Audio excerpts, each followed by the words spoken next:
don't know what that dream is that you have.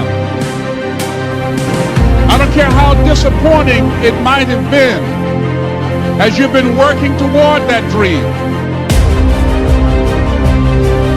But that dream that you're holding in your mind,